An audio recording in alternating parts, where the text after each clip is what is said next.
방금 인공지능을 이제 우리가 어떻게 활용을 할 수 있는가에 대한 얘기를 뭐 자세하게 해주셨는데, 천문연구원에서는 어떤 준비를 하고 있는가 하는데 하는 말씀을 좀 드리겠습니다. 근데 지금 제가 사실 드리는 말씀은 어떻게 보면은 천문학에 대한 얘기지만 실제로 이제 과학 일반에 다 적용될 수 있는 그런 내용이 아닌가 이렇게 싶습니다. 우선 이제 왜 그럼 이제 인공지능 같은 것들이 이제 점점 학계에서도 대두되느냐, 특히 천문학계에서 대두되느냐 하는 이유를 보면은 최근에 와서 이제 관측 자료가 이제 어마어마하게 증가를 하기 시작했다는 얘기죠. 그래서 그것은 이제 망원경이 우선 굉장히 대형화되어 있고요.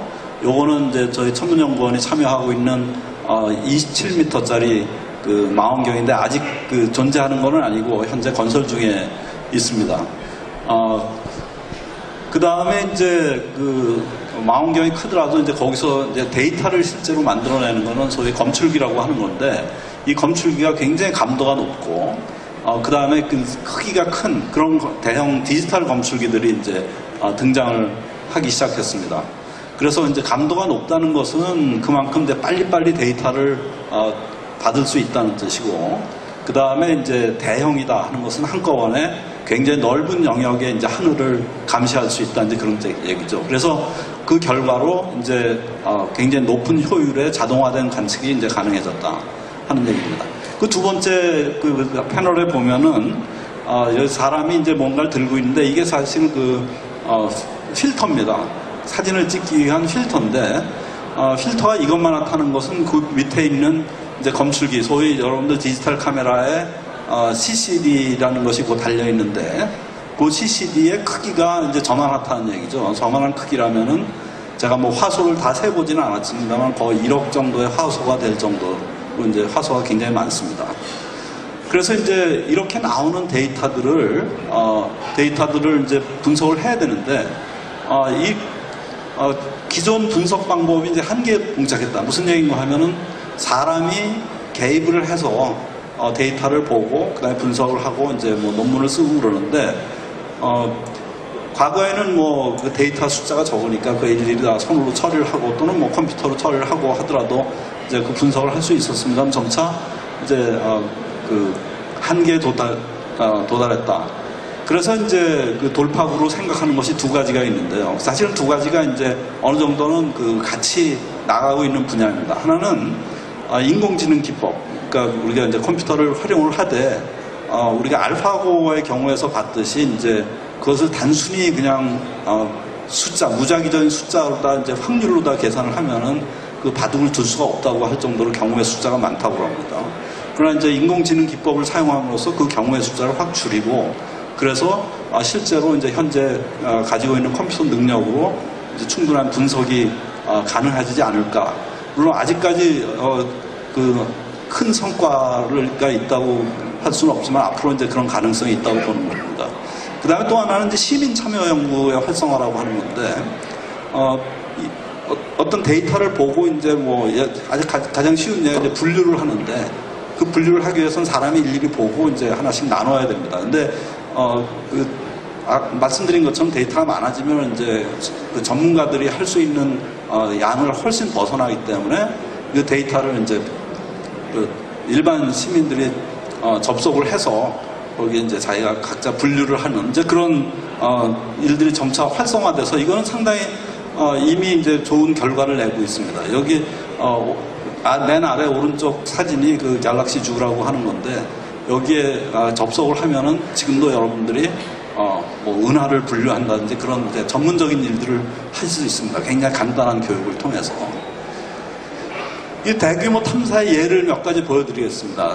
맨 위에 이제 슬로원 디지털 스카이 서베이라고 하는 건데, 이거는 슬로원 파운데이션에서 이제 지원하는 프로그램으로, 저 오른쪽에 있는 그림입니다. 망원경 자체는 2.5m인가 뭐 그렇게 큰 망원경이 아닙니다만은 저기에 이제 굉장히 좋은 검출기가 들어있고, 그 다음에 이제 중요한 포인트는 자동화되는 관측을 한다는 겁니다. 사람이 거의 개입하지 않고 밤만 되면 저절로 문을 열고 이제 관측을 해서 지금까지 뭐 3억 5,700만 개의 천체가 관측됐다 그러는데, 사실 저 숫자는 뭐 계속 늘어나는 거죠. 그 다음에 이제 팔로마 트랜지언트 팩토리라고 해서 이제 일종의 공장이라는 말이 들어있는데, 이거는 기존에 이미 아마 1950년대인가 지은 망원경인데 그 망원경을 거의 활용하지 않고 있다가 다시 이 대형 검출기가 나옴으로써 이제 다시 재생을 시켜서 활용하고 있는 망원경인데요. 팔로마, 미국 팔로마 산에 있습니다. 팔로마 산에 우리가 뭐 5m 망원경이 제일 유명한 겁니다만은, 이거는 그것처럼 유명하지 않지만 전문가들한테는 잘 알려져 있는 그런 망원경이죠.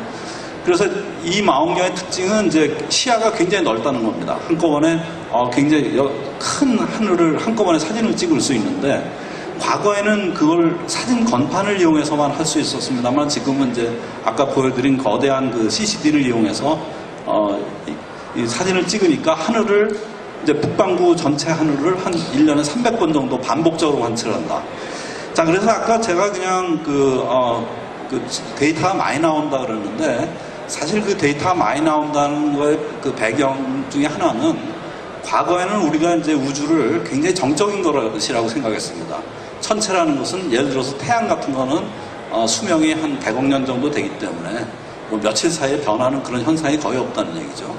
그런데 자세히 보니까 그 천체가 생각보다는 굉장히 다이나믹하다는 겁니다.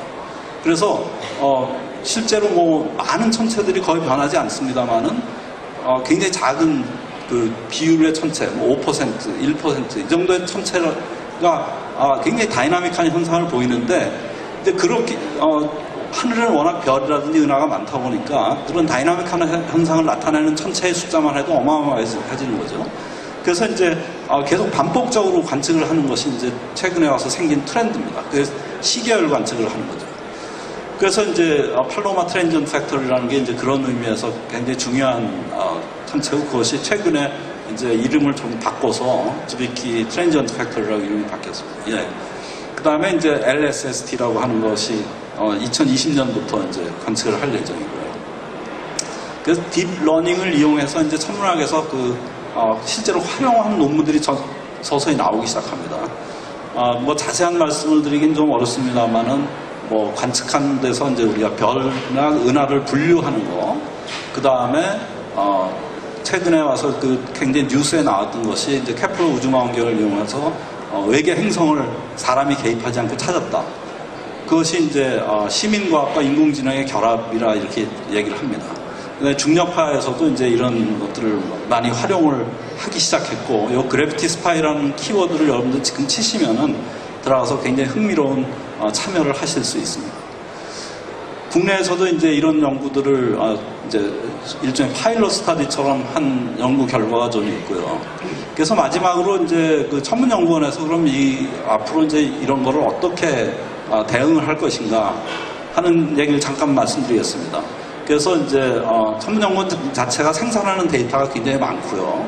그 다음에 저희가 참여하고 있는 대형 프로젝트도 있고, 이제 그런 것들을 다 모아서 뭐 한 5년 정도의 기간을 가지고 인공지능을 이용해서 이제 새로운 과학 발견을 하는 그런 프로젝트를 저희